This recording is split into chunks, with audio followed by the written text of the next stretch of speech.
महाराष्ट्राचे कल्चरल डिपार्टमेंटान रवींद्र भवन कुडचड्या आमच्या एका त्यांचे गणेश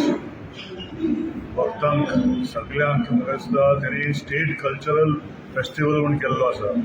आनी हें करता तेन्ना आपणाचे एक स्टेट जे कलाकार आसा जे गोंयभर हो देशभर ते वता तेन्ना कुडचड्यार हांगा हाडून आमकां बरें मनोरंजन करपाचो प्रयोग केलो हांव महाराष्ट्र सरकाराक देव बरें म्हणटा आनी तशेंच मागता की आमचे आर्ट एंड कल्चर मिनिस्टराक जे गोंयची संस्कृती आहा ही अशी देशा भितर सगळ्या कडेन व्हरपाक जाय आमचे कुणबी डान्स आमचे बाकीचे धालो सगळ्यो गोश्ट्यो म्हाका दिसता तेंचे भशेन आमकां आमचे लोकल आर्टिस्टांक भायर व्हरून तांकां सगळ्यांक आमचे गोंयचे कल्चरूय दाखोवपाक जाय सो हांव हे महाराष्ट्रा स्टेट गव्हर्मेंटाच्या कल्चरल डिपार्टमेंटाक थँक्यू म्हणटा आनी आर्टिस्ट बरे आशिल्ले तांकांय बरे भशेन हांगा सादरी केली आनी हे सादरीकरण फुडें आमकां कुडचड्यार हाडचें अशें ताका रिक्वेस्ट